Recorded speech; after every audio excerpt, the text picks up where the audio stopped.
Coming in at number 5, Rosemary's Baby.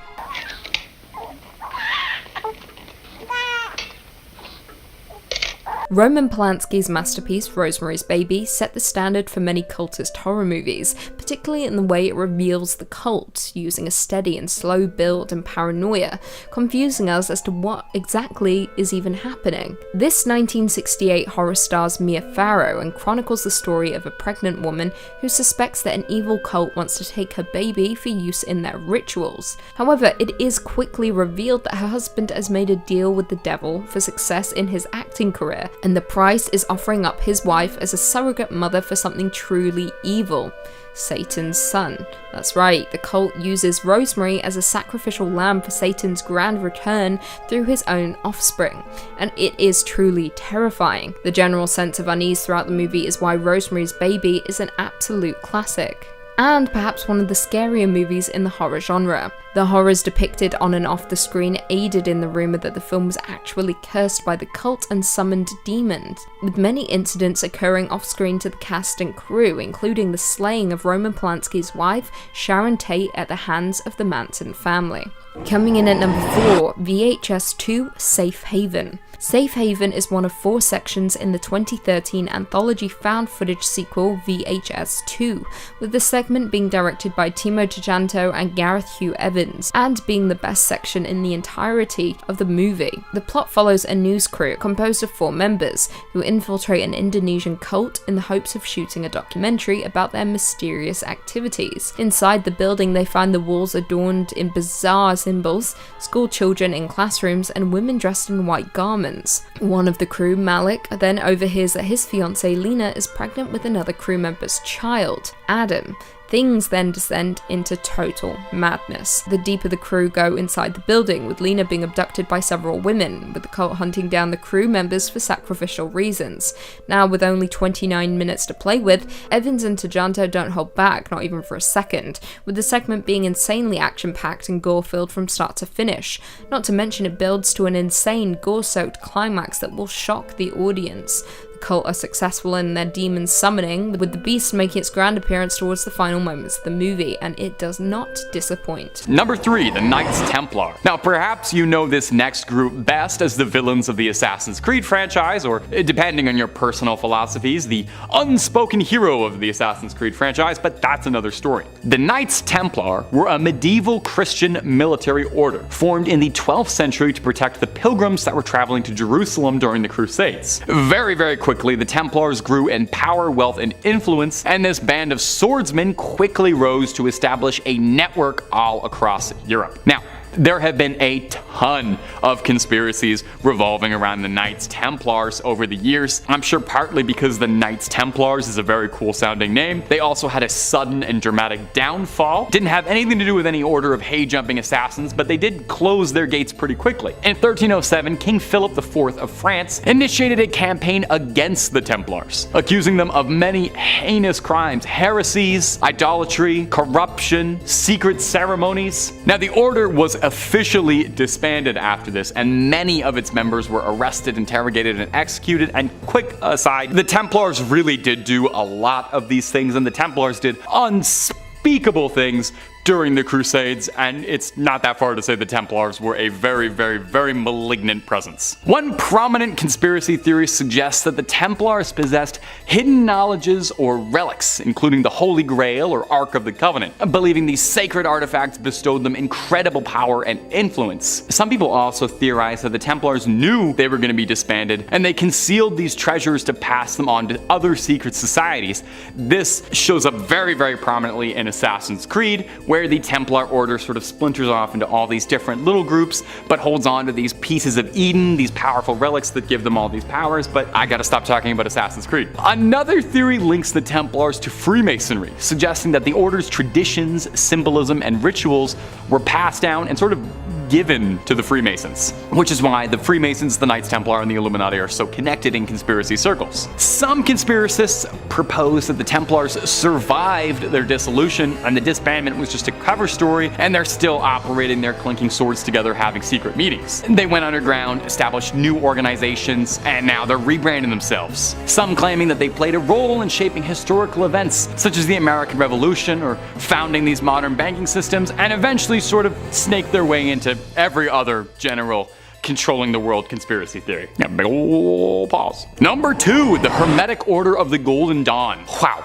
Coming up next is going to be the Hermetic Order of the Golden Dawn, which was a mystical 19th century order emerging in England, and one of the best names for a secret society like ever. This sounds like the villains of a Final Fantasy game. The order was famous for its esoteric tradition and practice of magic. Yep, the order that sounds like it's a bunch of wizards did practice magic. The Golden Dawn sought to explore the spiritual and occult aspects of the world through their rituals and symbolism. Now, the order was founded by 3 key individuals. That's William Woodman, William Westcott, and Samuel Little McGregor Methers, who secretly resented the other 2 members for having alliterative W names, and he felt deeply left out. Over the years, the Golden Dawn would attract plenty of notable figures, including notorious occultist Aleister Crowley, who did also inspire one of the best Black Sabbath songs. Internally, the Golden Dawn experienced a manner of conflict. Disagreement over leaderships, initiation, and the true nature of the Order's teachings and mission were all things that caused strife. Some people later on have suggested these internal conflicts were planned to maintain control and secrecy over the organization. Imagine that. Your organization is so secret, you need to get rid of your own members. Keep them out of the loop. They know too much. Conspiracists believe that the Order's supernatural ties mean they are involved with some paranormal entities. Maybe we're getting a little bit out there. Believing that they were able to manipulate and control individuals and situations. They could control minds and influence. Summon demons. Of course, it could also just be a giant load of hullabaloo, and the Golden Dawn could have been nothing more than a bunch of old men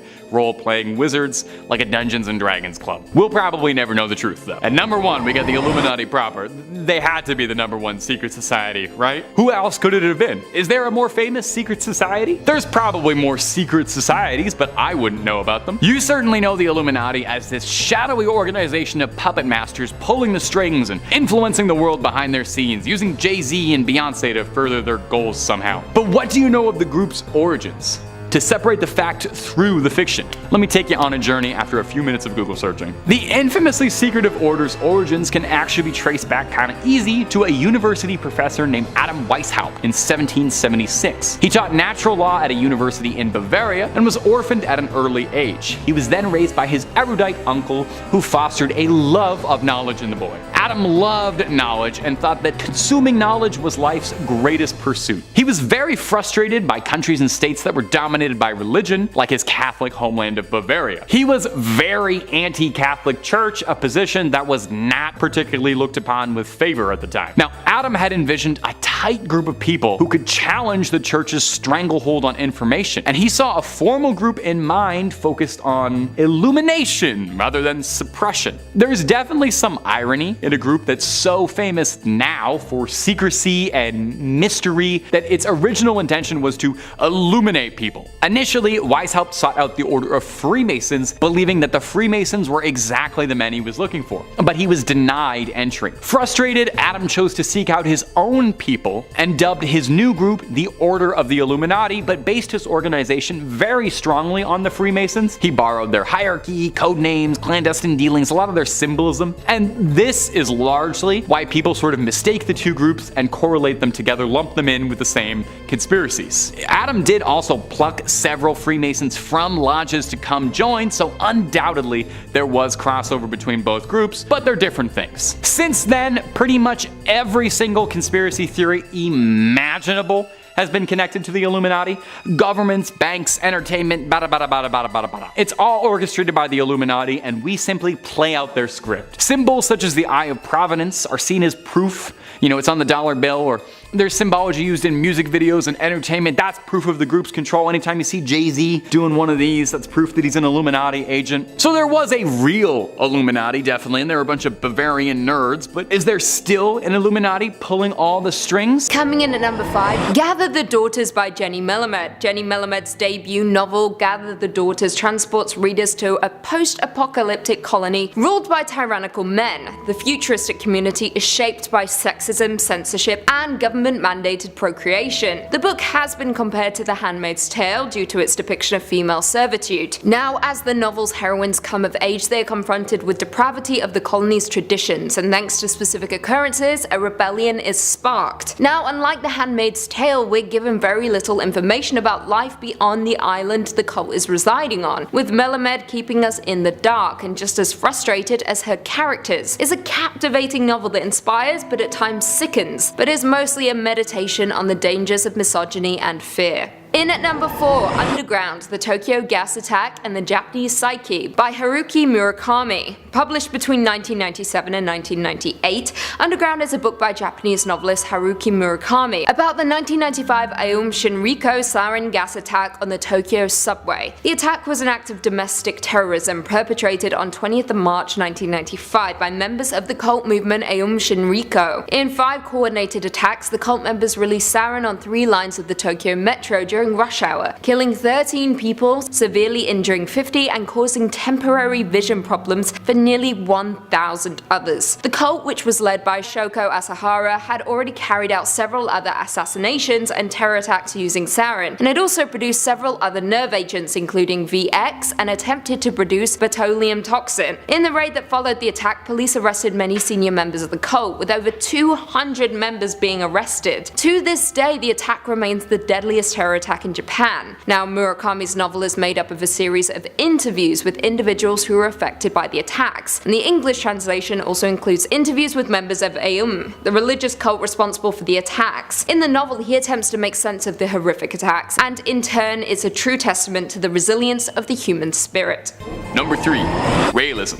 Realism is the teaching that humanity was birthed by a hyper-advanced race of aliens called the Elohim, who genetically engineered us as their children. Our most famous religious leaders over the years were Elohim human hybrids, whose wondrous abilities and powers were mislabeled as prophets. It's said that by 2035, if realism's followers have achieved the tenets correctly and fulfilled the movement's teaching by spreading its message and building an embassy to welcome its 39 prophets, the group rose to prominence in the 1970s when its leader, Claude Vorion, who called himself Rayo, claims he had an experience with a UFO where a spacecraft flying overhead was full of beings who told him about humanity's future and past and handed him a Bible and told him it was his mission to build that embassy. Now, all of this sounds like pretty standard cult stuff, worshipping aliens who are secret progenitors, but where things get pretty interesting and worthy of note is that around 2002, a company called Clonaid, with direct ties to realism, claimed to have done the impossible and cloned a baby girl, appropriately named Eve. Immediately, it spurned all kind of controversy, led to several investigations, discussions about the ethics and morality of the situation, but despite all this, no actual evidence of the clone baby ever came up. Eve isn't the only alleged baby birthed this way through Clonaid, with several claims of Clonaid brand clones being produced since the original story in 2002, all with dubious claims, including controversial rapper Kid Buu, who claims to have been born there. So either Eve is still hiding somewhere, or maybe it was a bit of an exaggeration. Regardless, Clonaid charges up to $200,000 for their services, which might seem a bit expensive, but hey, you're getting a great deal on a clone. You're gonna make your money back on that. So if anyone's got a piggy bank just weighing them down, please send me a message and then get back to me and introduce me to you and your clone. Number 2, the Church of Bible Understanding. Hey, real quick for me, what's your favorite Seinfeld episode? Yeah, I probably could have guessed it was the comeback or the contest, and those are both great answers.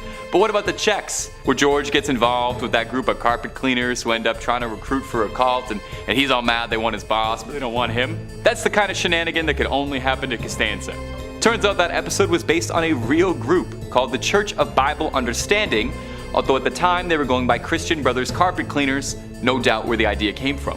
This undertaking was one of the group's many noble business ventures, including a used van business and a New York chain of used antique stores.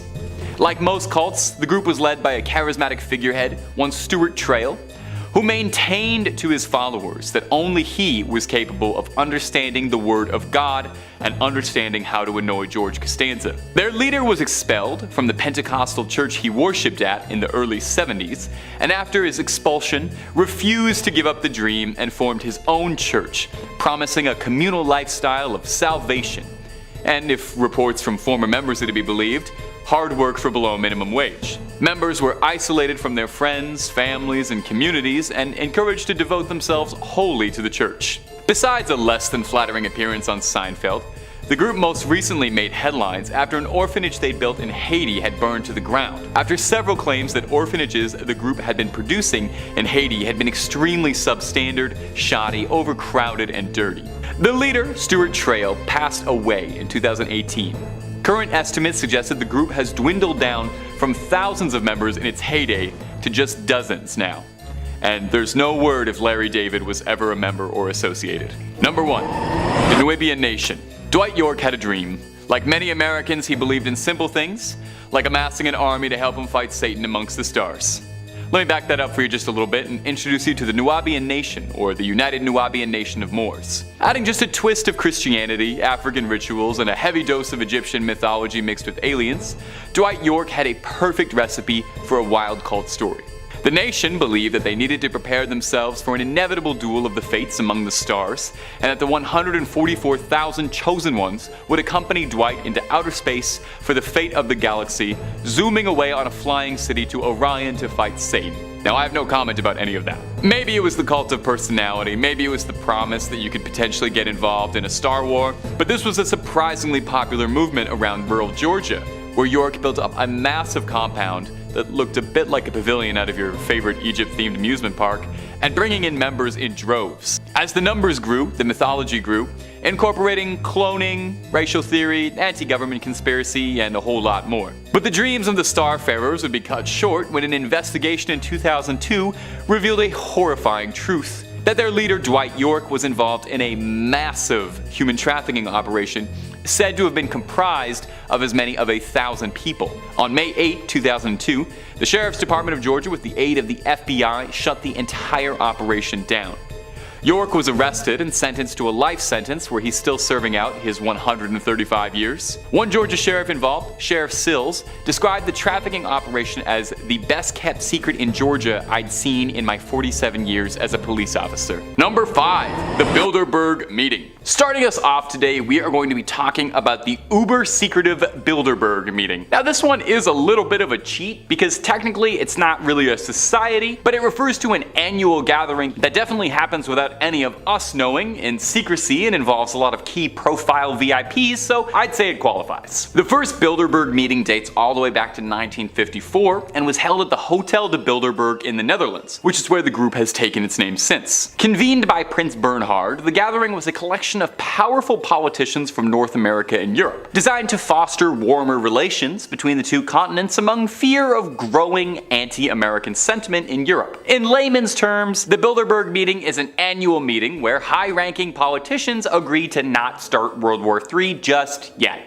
Just not just yet. They'll do it eventually, but keep things cool for now. Now, because of this, the Bilderberg meeting has quite the guest list. It's a veritable who's who. Bill Clinton, Margaret Thatcher, Angela Merkel, Tony Blair, Henry Kissinger, Pete Davidson, to name a few. Now, what happens in these meetings is anyone's guess, as they're wrapped in complete and utter secrecy. The minutes are never released, and journalists are barred from reporting on it at all. In fact, I would not be surprised if this video was the first time you've ever even heard of this. The secrecy definitely paves the way for rumors, with the belief that the Bilderberg meeting is an extension of the Illuminati, with the members being part of the New World Order, conspiring to control the world behind the scenes. Now, the official website for the Bilderberg meeting maintains, thanks to the private nature of the meeting, the participants take part as individuals rather than in any official capacity, and hence are not bound by the conventions of their office or by positions, which definitely makes things more suspicious.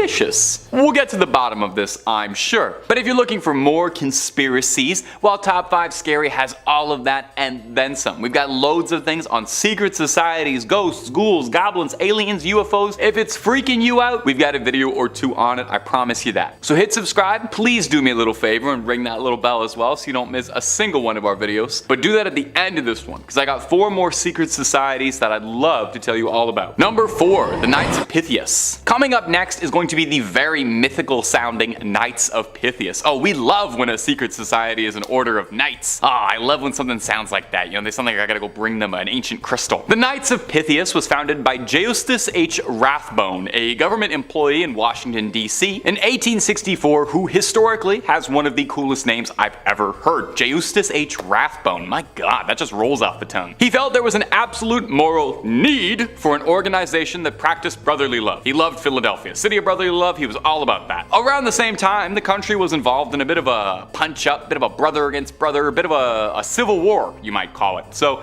brotherly love was needed. President Lincoln, upon learning of this group, expressed his approval of its mission and values, and the Knights became the first fraternal organization in the States to be chartered through an act of Congress. Now, the name is a reference to the Greek legend of Damon and Pythias, the Pythagorean ideal of friendship, which I guess means that this secret society in Washington, D.C. is the Knights of Friendship. That's adorable. All of its founding members worked for the government, and the Knights' colors are blue, yellow, and red. Blue signifying friendship, yellow charity, and red benevolence. The Knights of Pythias are still operating to this day, and are a partner of the Boy Scouts of America. That's hilarious. The second organization to receive its charter from the US Congress. That's the official hierarchy in America. It's Knights and then Boy Scouts. Those Now, interestingly, the Knights of Pythias, despite their very, very cool name, may very well be one of the only secret societies no one is writing any conspiracy theories about. I was looking, I really was, but the people in the tinfoil hats are not interested in the Knights of Pythias. Maybe it's because, unlike most other secret groups, the Knights really boldly announce that they're just all about friendship, and maybe people suspect they're not hiding anything, and maybe they're just totally genuine and all about friendship. That won't do for me.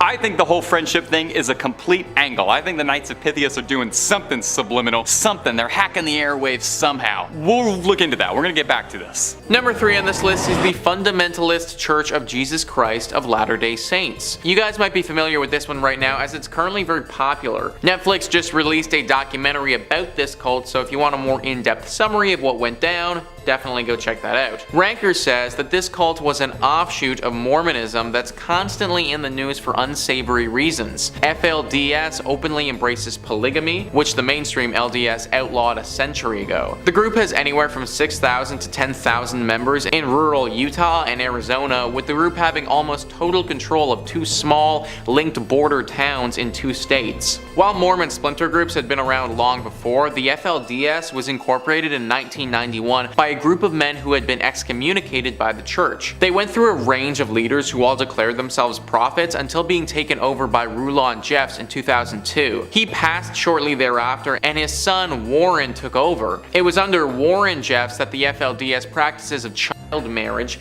bigamy, incest, racism, abandonment of teenage boys all became public knowledge. Jeffs was sent to prison in 2007, but continues to be the de facto head of the church while his successors squabble for power. This cult certainly isn't as powerful as it once was, and you have to imagine that as time goes on and more people are educated on what this cult did in the past, that will continue on a downward trajectory. But for now, they still aren't totally finished, and if you wanted to, then you could join this group. Absolutely do not do that though, because these people get up to some very weird and often illegal things. Like the leader was literally sent to jail and is still there rotting away. I would not want to get myself into a situation where I'm anywhere close to the people that support that guy. Number 2 on this list is the Nuwaubian Nation. This one is absolutely nuts, guys, so strap in. Ranker says, formerly known as the United Nuwaubian Nation of Moors, this is a cult of personality based around founder Dwight York, combining Christianity, ancient Egyptian iconography, African rituals, and a belief that aliens are coming, the nation believes that 144,000 chosen people will be taken away in a flying city, spirited to Orion to prepare for the final fight against Satan. Shockingly, York's mishmash of New Age concepts, black power militancy, and ancient Egyptian religion caught on in both the hip-hop community and in rural Georgia, where York built a massive compound made with donated funds. York's mythology grew, incorporating cloning, racial theory, cosmology, anti-government conspiracies, and linguistics. Even as the cult grew, York was under investigation, and he was finally detained in 2002 for running a massive human trafficking ring comprising as many as 1,000 individuals. He was sent to prison for life, and his compound was seized and demolished. The group still exists, though in much smaller numbers. If we just ignore all of the human rights violations for a second, which we shouldn't by the way, but let's just do it anyways for one moment, then at the best possible case scenario, you join this cult and then dedicate your life preparing for a battle with Satan that you may not ever have, because not only is that crazy, but you might not even be in the 140,000 people who gets picked to have said battle with Satan. Like, this just doesn't make any sense at all, guys. Then we add back on all of those human rights violations and all the other stuff that York was sent to jail for, and you get one sick and twisted cocktail that is this cult. Number 1 on this list is Church Universal and Triumphant. Yet another cult of personality in New Age clothes, the CUT was founded in 1975 as an offshoot of a different movement, Summit Lighthouse. Founder Elizabeth Clare Prophet pitched herself and her husband as messengers of the Ascended Masters, a set of spiritually awakened ancient beings central to the Theosophy belief system. They also threw in elements of Christian Science, the I Am movement, and Mormon-style doomsday prepping. The prophets grew wealthy enough to buy large spreads in the Santa Monica Mountains and Montana, while members drove themselves into debt building fallout shelters and paying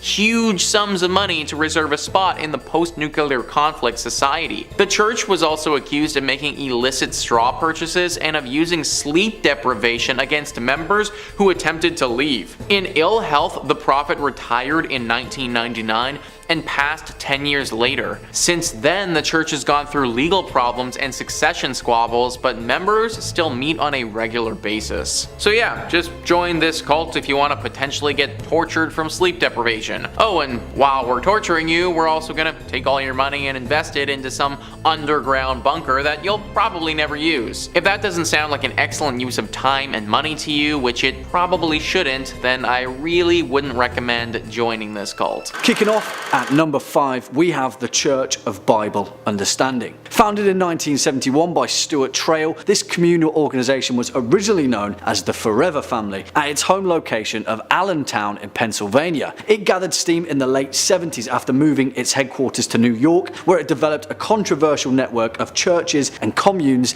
and amassed over 100,000 members at its peak. Bizarrely enough, Trail's motive was to encourage members to break off contact with their families, forcing them into their communal lifestyle and working essentially as free labour for a number of businesses. These included a carpet cleaning business and a used van venture. The group has been accused of being a cult on numerous occasions, and it's suspected that their leader, Stuart Trail, became a multi-millionaire from the exploitation of young, vulnerable adults. In later years, after a string of controversies, its members dwindled to a few hundred, but recently in 2013, the church was accused of gross misconduct at a number of their orphanages in Haiti, despite claiming to spend $2.5 million on their upkeep annually. Next up at number 4, Realism. One of the most notorious cults in modern history, Realism began in 1974 after a Frenchman named Claude Vauquelin claimed he'd had a vision of an alien spacecraft descending over southern France. He said that the craft was filled with strange beings that told him humans were the only hope for the future of the universe, and then handed him a Bible. Apparently, he was there for over 6 days, and the head alien, coincidentally named Yahweh,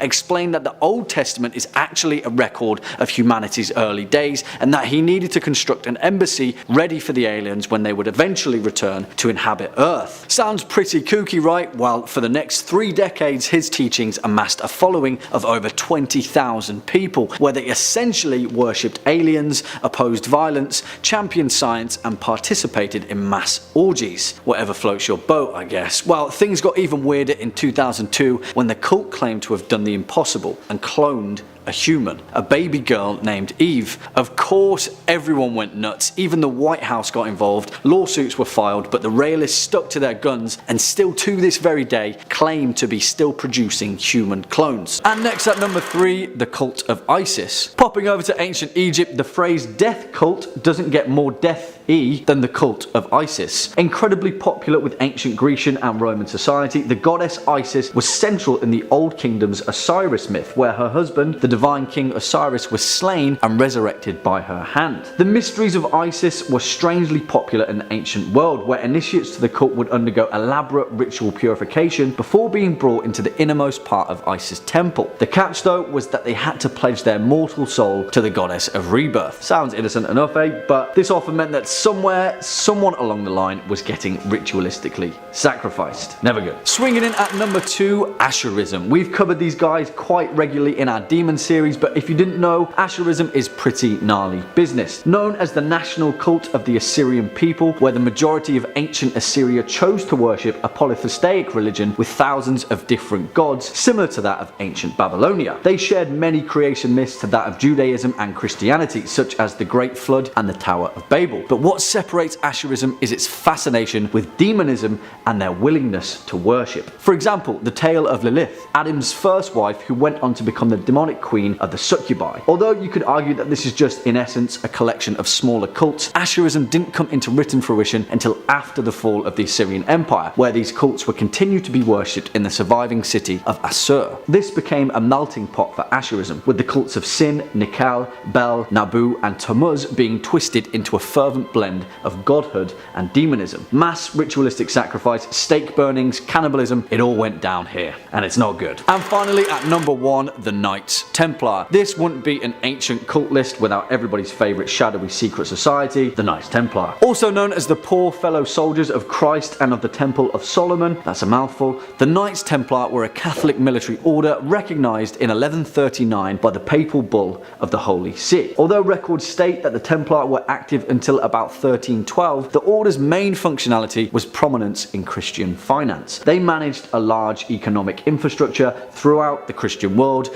developing financial techniques that would later become an early form of banking. In essence, they were the world's first multinational corporation, which has led many people to believe that they're still around to this very day, just in another form. Cue conspiracy music. Their initiation rites are still shrouded in secrecy, where outsiders were discouraged from attending the ceremony over fear of its sensitive nature. This led to the suspicion of medieval inquisitors and eventually the acquisition and execution of over 90% of the order's members who were burned at the stake. Well, what did they discover? Well, no one really knows, but it constituted a pretty harsh response from the church. Number 5, Scientology. I figured it was the easiest to kick off today, with the most obvious cult, and personally for me, the scariest. Scientology is a set of beliefs and practices invented by the American author L. Ron Hubbard, who developed a series of ideas that he called Dianetics, which he represented as a form of therapy. Okay, yeah, that's great therapy. An organization that he established in 1950 to promote it went bankrupt, and he lost the rights to his book in 1952. He then recharacterized his ideas as a religion for tax purposes and renamed them Scientology. By 1954, he had regained the rights to Dianetics and founded the Church of Scientology, which remains the largest organization promoting Scientology today. There are practitioners independent of the church in what is called the Free Zone, and estimates put the number of Scientologists at just under 40,000 people worldwide. So, not a lot of people at all, just a small town. Scientology beliefs include reincarnation and that traumatic events cause problematic engrams in the mind. They claim that an activity called auditing can remove the bad engrams. A fee is charged though for each session of auditing. Once an auditor deems an individual free of engrams, typically after several years, they are given the status of clear. After being deemed clear, adherents can take part in further activities called operating thetan levels, which require further payments. The operating thetan texts are kept secret for most followers and are revealed only after adherents have typically given hundreds of thousands of dollars to the Scientology organization. If you don't have ridiculous amounts of money to burn, don't worry, they're freely available online on sites such as WikiLeaks. And if you don't want to waste your time, these texts say past lives took place in extraterrestrial cultures. Look, I don't agree with Scientology, but I do agree with aliens visiting Earth. But these involve an alien called Xenu, described as a planetary ruler that existed 70 million years ago who brought billions of aliens to Earth and killed them with thermonuclear weapons. Yeah, I totally believe that. Despite being kept secret from most followers, this forms the essential mythological framework of Scientology's crazy logic? From soon after the formation, these groups have generated considerable opposition and controversy, in several instances because of their illegal activities. In 1967, Hubbard established a new elite group, the Sea Organization, or Sea Org, the membership of which was drawn from the most committed members of the church. By 1981, the 21-year-old David Miscavige, who had been one of his closest aides in the Sea Org, rose to prominence. Hubbard died at his ranch in Creston, California on January 24th of 1986, and Miscavige succeeded Hubbard as the head of the church, a position he holds till this day. If you really want a mystery to solve, try and find David's wife. In 2013, actress Leah Remini, a former Scientologist and vocal critic of the organization, filed a missing persons report with the Los Angeles Police Department concerned about her disappearance. The LAPD allegedly contacted Shelley and closed the case within hours. Despite assurances from Church of Scientology spokespeople that Shelley Miscavige is alive and well, many continue to express skepticism. In 2022, after hearing about an investigation into now retired LAPD Captain Corey Palka about alerting others of confidential police investigations, Remini revealed photographs of Palka accepting a $20,000 check from Scientology for LAPD charities in one of a Scientology information kiosk located in the LAPD Hollywood division. While speaking with Palka in his office, Remini noticed a letter of thanks to him from Scientology with an invitation to lunch at their celebrity center. So, bribery.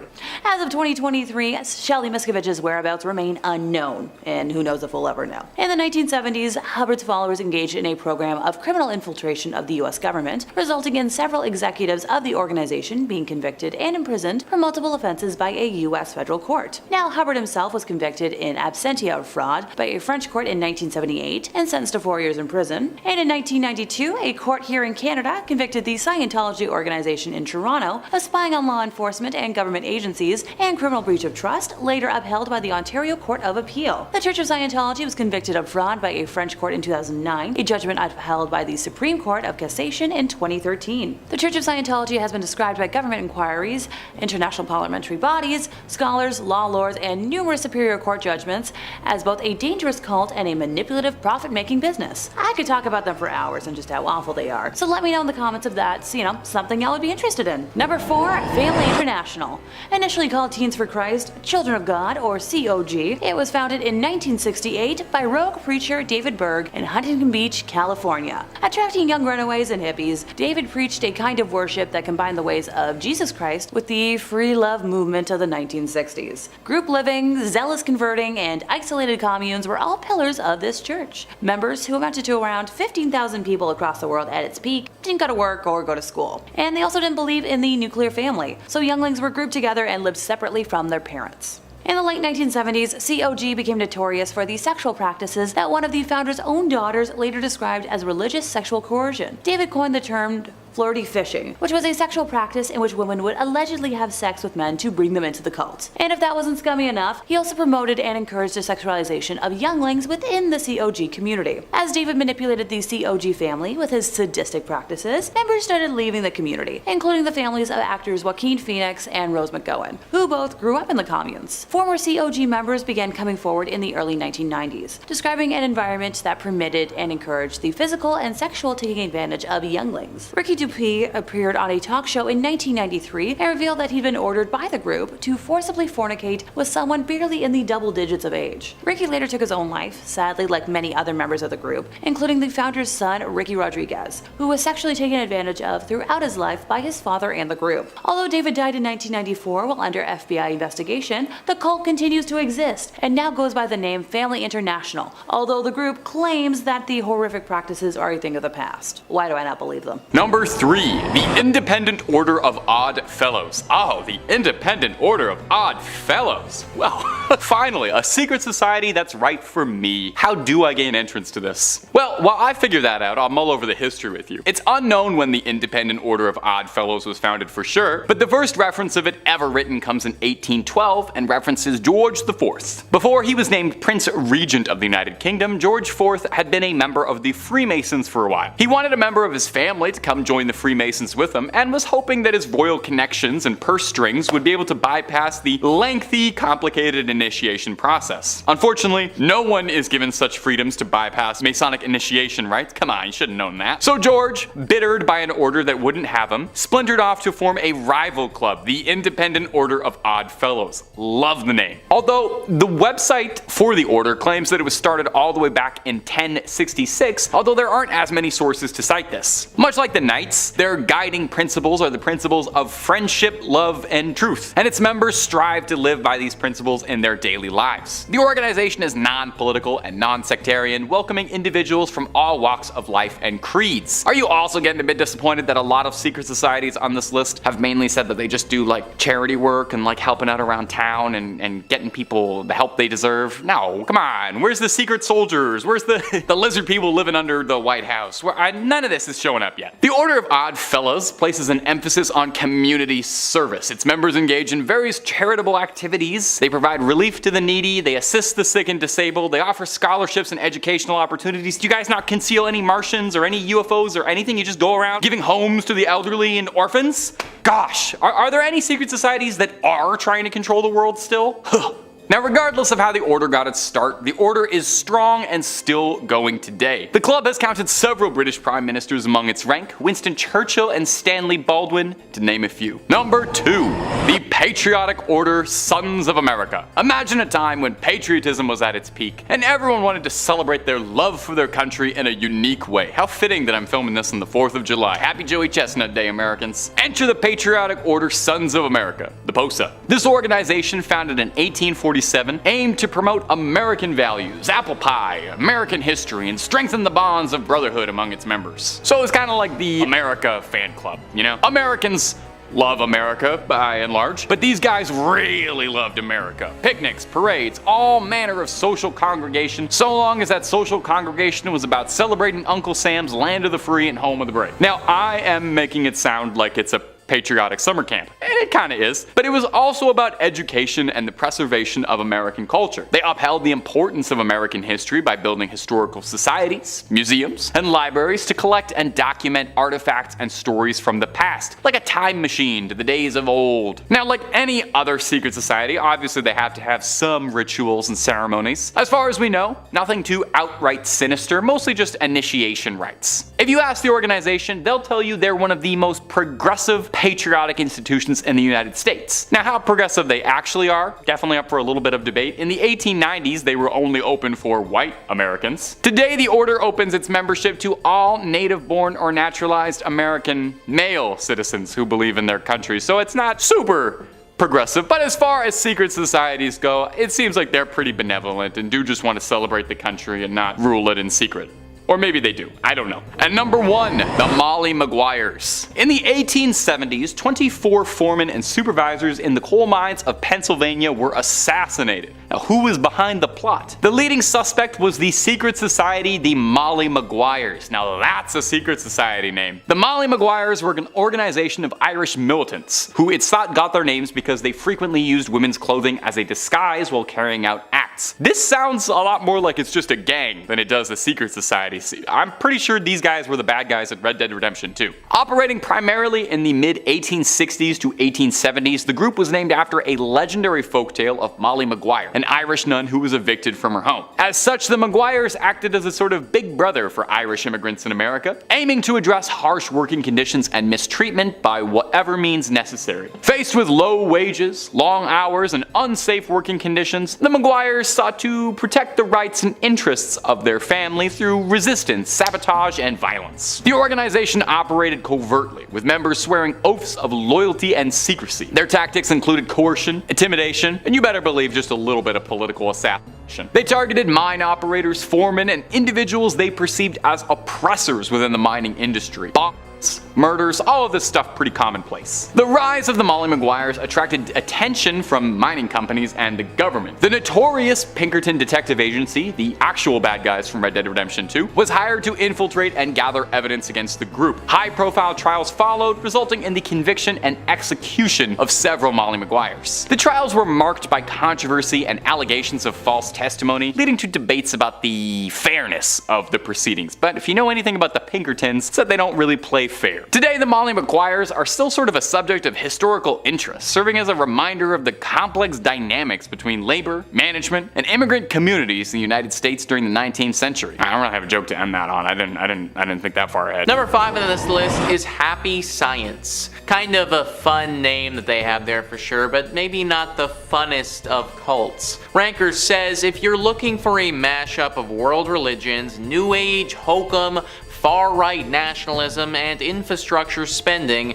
then Japanese cult Happy Science is for you. It was founded in 1986 by Ryoho Okawa, a former salaryman who was enraptured by a group called the Godlight Association. He soon formed his own cult of personality called Science of Happiness and changed its name to Happy Science a few years later. Okawa believes he is the human incarnation of a supreme being called El Kanter who combines Christ, Buddha, Muhammad, and every other prophetic deity to create a 9-dimensional heaven with him at the head. He's also created a massively complex mythology of New Age nonsense while simultaneously founding a political wing called the Happiness Realization Party. Here's where the strangeness goes into overdrive though. As his party advocates a vicious Japanese nationalism devoted to denying historical cruelties, advocating conflict with China and North Korea, and rebuilding Japan's infrastructure. The group claims to have 12 million members around the world, has a multimedia arm,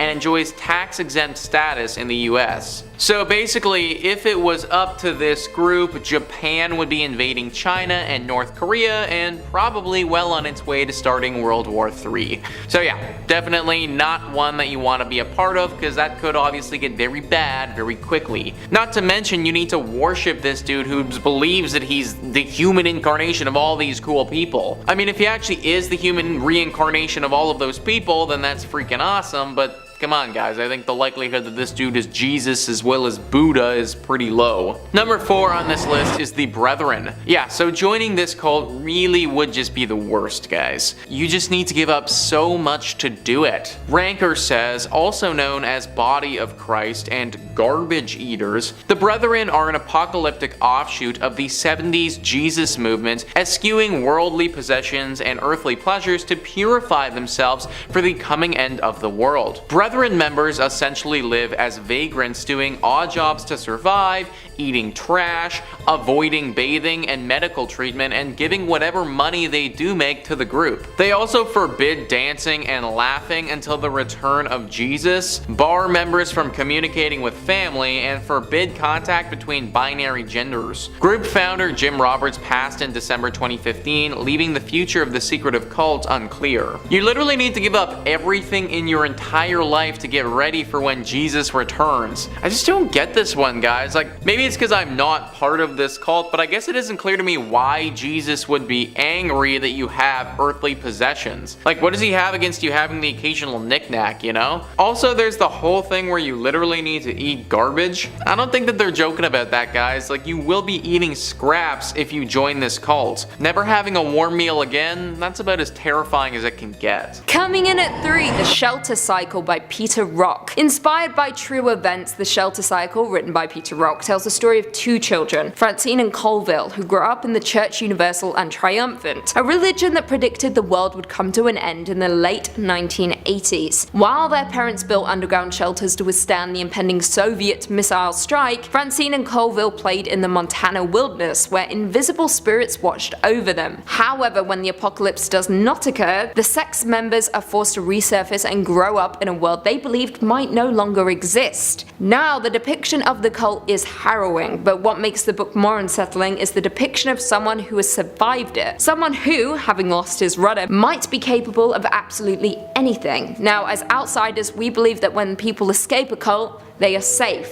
right? However, Peter Rock turns this on its head and examines how cults continue to live inside of us, evolving and changing over time. Coming in at 2, The Girls by Emma Cline. The Girls is a 2016 debut novel by Emma Cline and is loosely inspired by the Manson family and the murder of actress Sharon Tate. The novel itself is set in 1969 and focuses on 14-year-old Evie Boyd, who feels isolated and unloved and ends up spending the majority of that summer with a group of teenage girls on a ranch who are all devoted to a man named Russell. Now, the novel never explicitly states that it's talking about the Manson murders, but it's obvious to almost everyone who reads it. Cline also gives intimate insight into adolescence, desire, and the grotesque lengths some are willing to go in order to feel like they belong. Now, for those who don't know, the Manson family was a desert commune and cult led by Charles Manson that was active in California in the late 1960s and early 70s. The group consisted of 100 of his followers who lived an unconventional lifestyle with habitual use of hallucinogenic drugs. Now, on the evening of August 8, 1969, 4 members of the Manson family invaded the home of actress Sharon Tate and movie director Roman Polanski and murdered Tate, who was almost 9 months pregnant at the time, along with 3 friends who were visiting and an 18-year-old visitor who was slain as he was leaving the home. The Manson family were brutal and absolutely abhorrent, so if you want to read a fictional depiction of the group,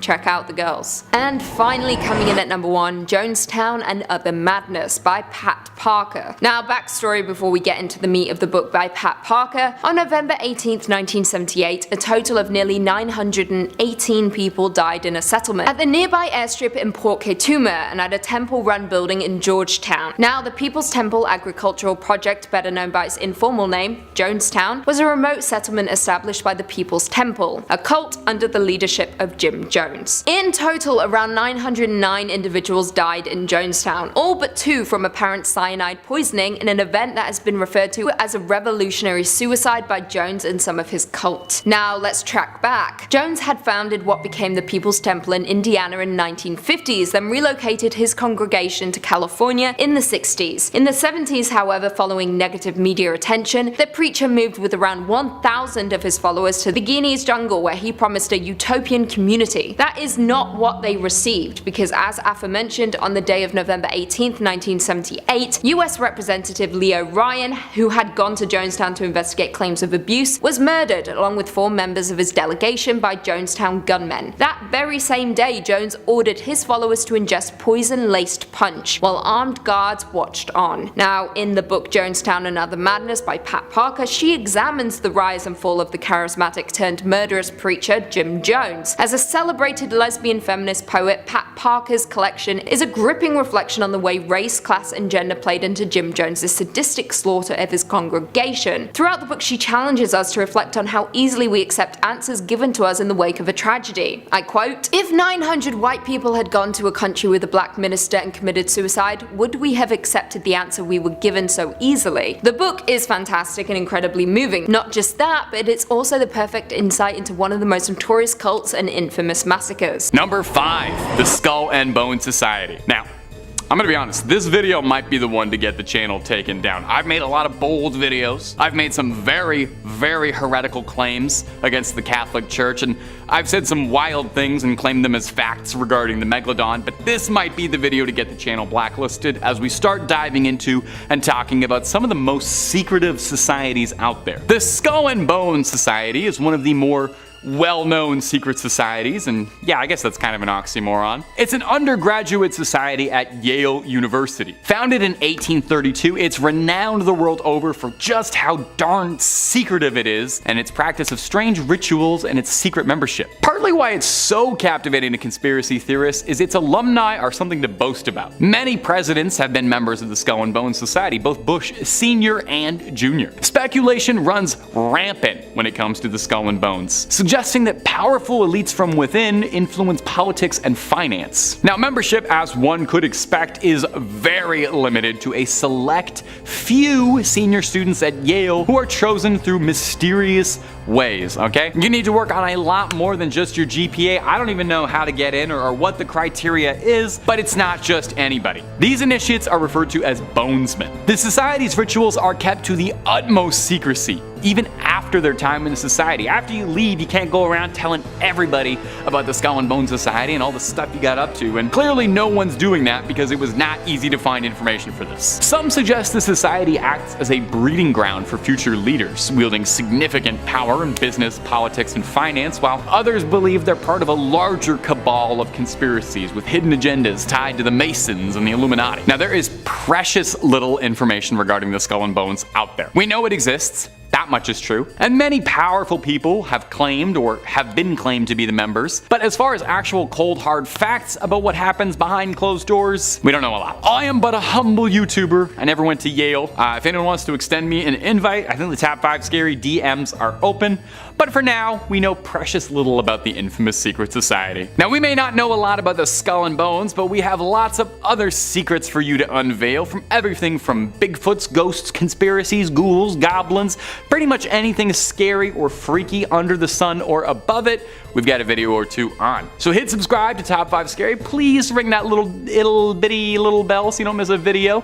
But do that at the end of this video so I can tell you about all these other secret societies, okay? Number 4, Freemasonry. Our next entry is the Freemasons, a group I am sure you've probably heard of before. The Freemasons are a fraternal organization that traces its origins back to the medieval guild of stonemasons. Makes sense? Now, while its early history is rooted in the craft of stone masonry, or blue-collar work, the modern-day Freemasons have evolved into a global fraternity that promotes brotherhood, personal development, philanthropy, and if you believe the stories, might secretly be running the world from behind the shadows. Freemasonry has long been associated with conspiracies, definitely because of its secretive nature, its symbols, and its historical prominence. The group actually does have slight ties to the founding of the Illuminati, with the group's order serving as inspiration for Adam Weishaupt's group, which we will talk about more about at the end of the video. Freemasons are sometimes spoken of like a synonym for the Illuminati, like they're interchangeable groups, with the belief that Freemasons are involved in clandestine activity. To the theorists, Freemasons control governments, banks, using their influence, and pointing out that throughout history, many notable world leaders and key figures have been Freemasons or have had familial ties to Freemasonry. And there are some wilder conspiracy theories out there too that suggest that Freemasonry is tied to supernatural or occult practices, claiming that Freemasons engage in esoteric rituals and possess hidden knowledge, ancient mysteries, secret teachings. These beliefs make Freemasonry out to be a real secret kind of cult organization. Now, Freemasonry is real. Nobody's doubting that. Nobody's disproving that. The chances are actually pretty good that there's probably a Freemason lodge very close to where you live. The Freemasons boast brotherhood, fraternity, philanthropy, personal development, and they've got all these lovely things on their website, and I'm more than inclined to agree it really is just a place to hang out and rub elbows with other people, or is that all just a very convenient cover story to cover over the truth? Number 3, the Fundamentalist Church of Jesus Christ of Latter-day Saints, known as FLDS for short. Time to focus on the fundamentalist sects that split off when the core religion opted to renounce the practice of polygamy. Technically speaking, polygamy is the practice or custom of having more than one wife or husband at the same time. And while I'm not judging multiple partners or open relationships when they're consensual or of age, there's a lot of ick to unpack here. It is estimated that 6,000 to 10,000 members reside within the congregate sister sites of Hilldale, Utah, Colorado City, Arizona, El Dorado, Texas, West Cliff, Colorado, Mancos, Colorado, Creston and Bountiful, British Columbia, and Pringle, South Dakota. Those who wish to continue the practice remained Mormon, but on their own terms. Polygamy remains, illegal, and in 1953, an entire FLDS community was arrested in Short Creek, Arizona, otherwise known as modern-day Colorado City, and most had their little ones taken from them for safety. A compound in Texas was raided in 2008 after Child Protective Services was made aware of allegations of poor living situations. Over 400 younglings were taken from the compound and placed in CPS custody. So I remember hearing about the raid while watching the Oprah Winfrey Show with my mom of all things. If my brain serves me right, it was about 10 months after the raid when all of the younglings were returned to the Yearning for Zion Ranch, and it was such huge news that she was being granted access to this top secret compound. Leader of the FLDS, Warren Jeffs, remains in his position, despite being in prison for life after acts against minors. Number 2, Aum Shinrikyo. Founded by Shoko Asahara in 1984, Aum Shinrikyo is a Japanese new religious movement and doomsday cult who first made headlines in the late 80s amid accusations that Asahara was forcing members to donate money to the group and holding them against their will. Pardon me, I'll backtrack for a moment. Although was, from the beginning considered controversial in Japan, it was not initially associated with serious crimes. Aum's public relations activities included publishing comics and animated cartoons that attempted to tie its religious ideas to popular anime and manga themes, including space missions, powerful weapons, world conspiracies, and the quest for ultimate truth. Like many cult leaders, Asahara believed in an imminent doomsday. This time it was caused by a world war started by the United States. And of course, according to him, only his followers would survive. In 1991, Aum began using wiretapping to get NTT uniforms and equipment and created a manual for wiretapping. In July of 1993, cult members sprayed large amounts of liquid containing Bacillus anthracis spores from a cooling tower on the roof of Aum Shinrikyo's Tokyo headquarters. However, their plan to cause an anthrax epidemic failed. The attack resulted in a large number of complaints about bad odors, but no infections. Thank goodness. But by the end of 1993, the cult started secretly manufacturing the nerve agent sarin and later VX. Aum tested its sarin on sheep at Banjawarn Station, a remote pastoral property in Western Australia, killing 29 sheep. So both sarin and VX were then used in several assassinations and attempts between 1994 to 95. In 1995, the group executed a sarin gas attack in the Tokyo subway, which caused the deaths of 12 people and injured 50 more. The group says that those who carried out attacks did so secretly, without being known to other executives and ordinary believers. After that attack, Japanese authorities learned that the group had also been responsible for the death of lawyer Tsutsumi Sakamoto, who was working on a class action lawsuit against Aum Shinrikyo at the time of his death. Almost forgot, the group also killed his wife and descendant. Yes, independent people. On July 6 of 2018, after exhausting all appeals, Asahara and 6 followers on death row were executed as punishment for the 1995 attacks and other crimes. So I'm glad that unlike, some of the other folks I've discussed today, some justice was actually served in this situation. 6 additional followers were executed on the 26th of the same month, and at 12:10 a.m. on New Year's Day of 2019, at least 9 people were injured when a car was deliberately driven into crowds celebrating the New Year on Takashita Street in Tokyo. Local police reported the arrest of Kazuhiro Kusakabe, the suspected driver, who allegedly admitted to intentionally ramming his vehicle into crowds to protest his opposition to the death penalty, specifically in retaliation for the execution of the before-mentioned cult members. Number 1. Good News International Church. The Good News International Ministries, GNIM for short, or Good News International Church, was founded by Paul Mackenzie and his first wife in 2003. So this group attracted international attention in April of this year when it was revealed that Mackenzie had allegedly instructed members to starve themselves to meet Jesus before the end of the world, which has resulted in the deaths of over 400 people. And when you consider more than 600 people have been reported missing,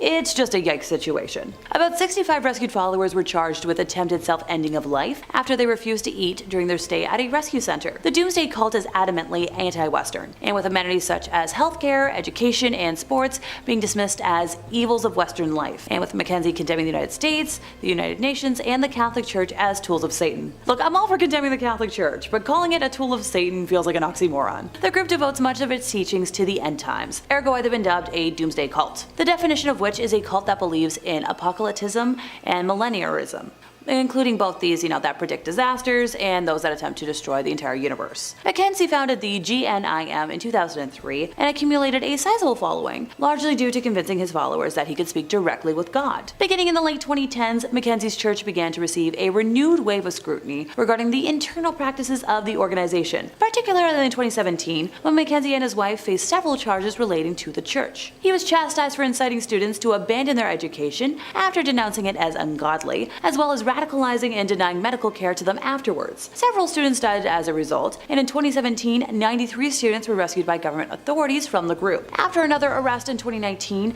he departed Malindi and headed to the Shakahola forest, where the mass starvation occurred earlier this year. Now, Mackenzie did not join his followers in the mass starvation. In fact, a dietary menu was found on the wall in one of the special houses in the forest, believed to be his resting room. He's currently under police custody as the process of exhuming the bodies continues. Police authorities claim that some bodies were missing organs and believed they were being harvested and sold. Number 5. The Brethren.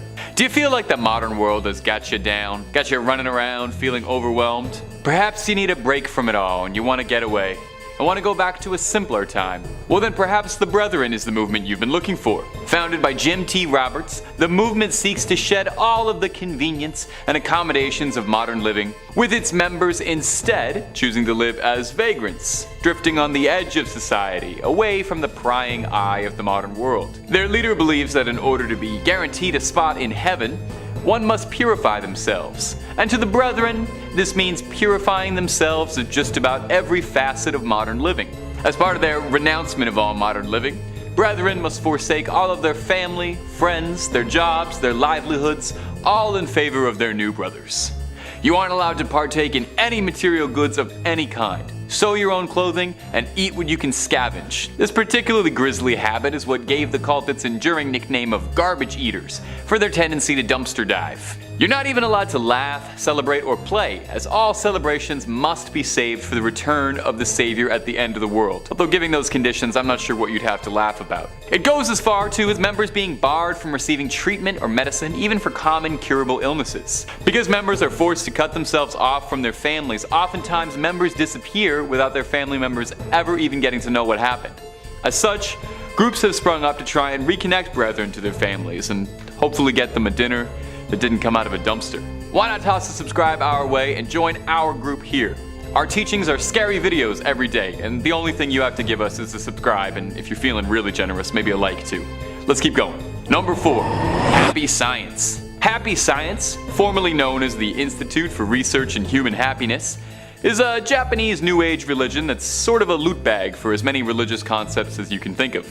In Happy Science, all gods that have been worshipped throughout history across various religions were actually all the same god, named El Cantare, roughly translating to the singer. The group's founder, Ryoho Okawa, just happens to be the incarnation of all these holy deities manifested as one man. He also claims to have the energies of various celebrities inside him, including Freddie Mercury and former US presidents. The group preaches happiness, obviously. Following the group's mantra, in order to obtain happiness, one must practice the principles of happiness known as the fourfold path: love that gives, wisdom, self-reflection, and progress. Now, Happy Science isn't just some fringe group in a tent in the backwoods. Rough estimates suggest that the group pulls inwards of $45 million a year. Sounds like there's some kind of profit happening here. That's a little pun for you. Happy Science has a full-on media division, producing several animated and live-action films, and publishing books numbering close to the thousands, mostly being transcriptions of Okawa's lectures about happiness, spirituality, and occasionally aliens, as a major part of the group's belief revolve around UFOs, aliens, and other cosmic entities.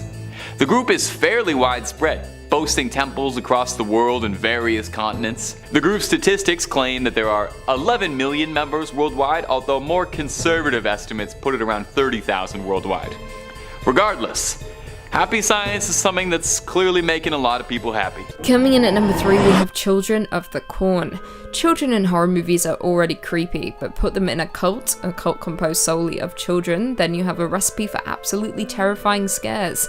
Children of the Corn, based on the book of the same name by Stephen King, is a supernatural folk horror starring Linda Hamilton and Peter Horton, and is set in a fictitious rural town of Gatlin, Nebraska. The film tells the story of a malevolent entity referred to as He Who Walks Behind the Rose, which entices the town's children to ritually murder all the town's adults and a couple driving across the country to ensure a successful corn harvest. As the couple arrive in the small, seemingly abandoned town, they discover the congregation of children led by a girl named Rachel, with them performing a cultural birthday ritual for Amos by drinking his blood from a pentagram-shaped cut on his body.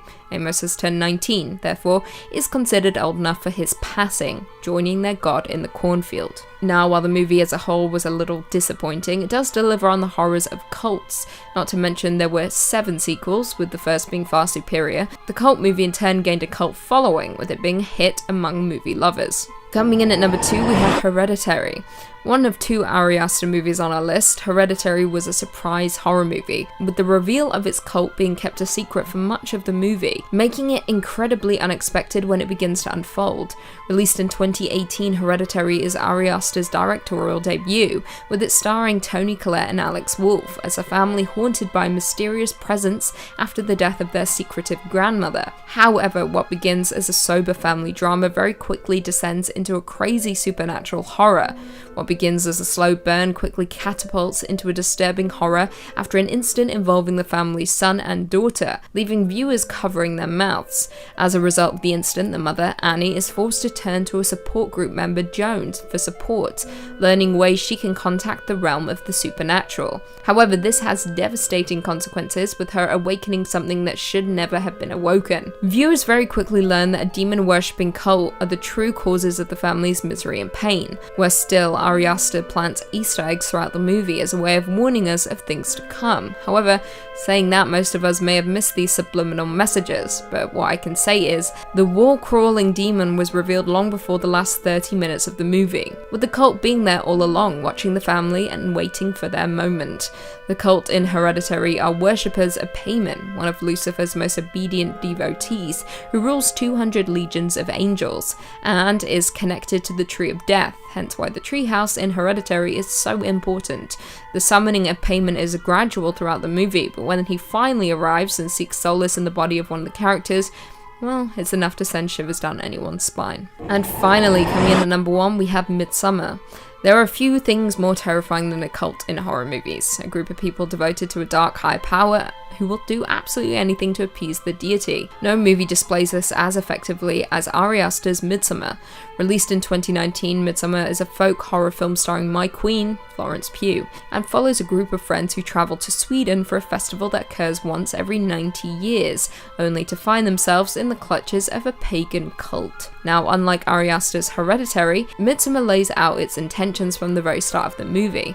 The movie kicks off with Dani discovering the death of both her sister and parents, with the incident putting a strain on Dani's relationship with her already distant boyfriend Christian.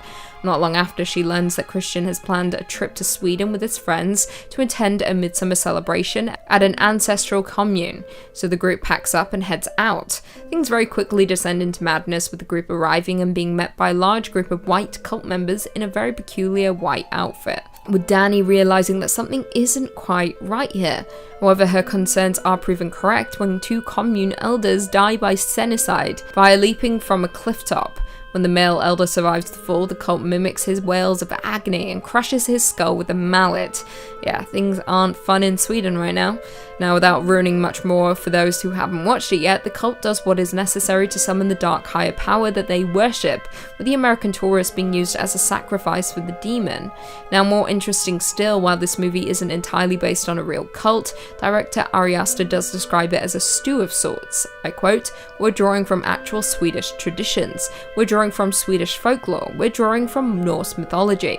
All in all, Midsommar successfully draws on the disturbing conventions of cultist horror to generate a sense of dread and unease, making it my favourite folk horror movie and cult horror movie of all time. Kicking off at number 5, we have The Oracle of Delphi. At the very centre of the ancient Greek world is a strange, hidden chasm that has been thought as fuel for the netherworld for thousands of years. On the slopes of Mount Parnassus, underneath the colossal Temple of Apollo, the seeds of the Delphic mystery cult came into fruition. In essence, the Oracle of Delphi was a fortune teller, the high priestess of the temple, known as the Pythia, which in ancient Greek translates as the verb to rot, in reference to the slain, monstrous python at the centre of their belief. The Pythia would sit above a huge chasm deep in the bowels of the temple and breathe in a concoction from the depths below, thought to give her hallucinogenic properties that would induce prophecy. So accurate were her predictions, though, that the Pythia was thought to be the most influential woman in the classical world. Whoever held the title would go on to influence the decisions of Alexander the Great, Croesus,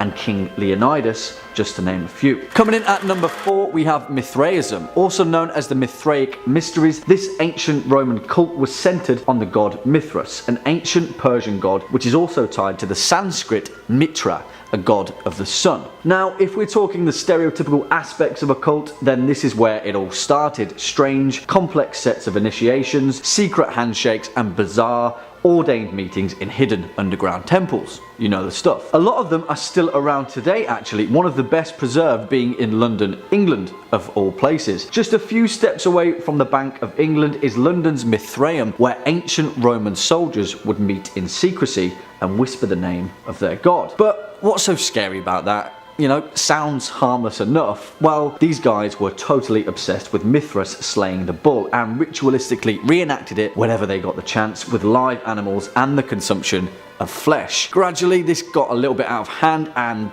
people became part of the menu. Yep. Cannibalism. Also a little bit scary, but many people believe that the Mithraic cult is still around today, just lurking somewhere in the shadows, probably London. Coming in at number 3, Congregation for the Light. Now, the majority of this list are organisations that are happily out in the open, that try and amass as many members as they can get under their leadership. Well, these guys like to do things a little bit differently. Strangely enough though, they like to be out in the open, avoiding the backwater compounds synonymous with many other cults, and instead having their headquarters deep in the heart of Manhattan. They're controlled by one all-powerful leader, Tom Bear, a 73-year-old Ohio native who denies that the light is a cult. He preaches bizarre racial theories regarding Aryans and Atlantis, preps his people for a doomsday event, speaks about complex mythology involving owls and squirrels, and has an all-powerful grip on the relationships and love lives of its members. The Congregation of the Light is an incredibly small cult, having only roughly 200 members, but the scary thing is how secluded the group are, with the majority of them being born into the light. Bringing us in at number 2, Happy Science. Happy Science, well, its name definitely doesn't reflect the tone of its actual nature. In fact, as far as terrifying modern cults go,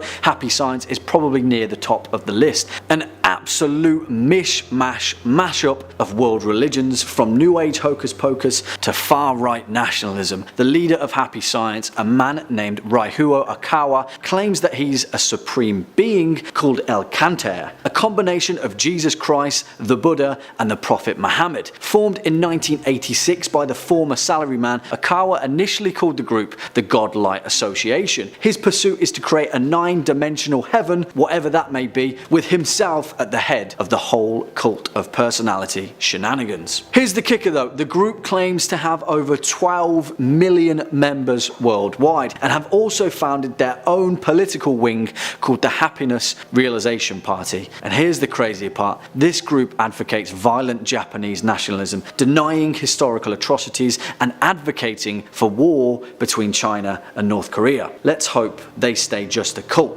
right?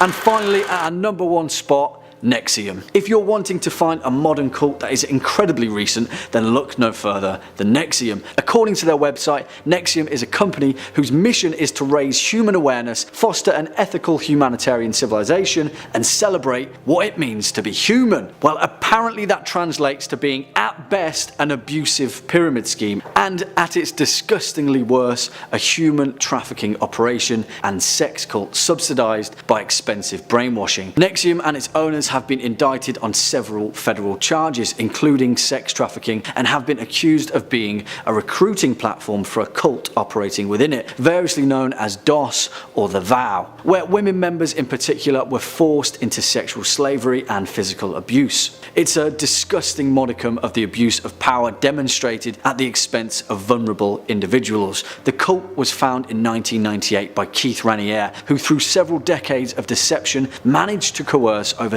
17,000 under the organisation's influence. This has included a huge amount of celebrities, actors, actresses, models, and other public figures. The lid was fully blown open in March 2018 when Raniere was arrested and federally indicted, shortly followed by other important figures in the cult. Well, they go to trial in October 2018.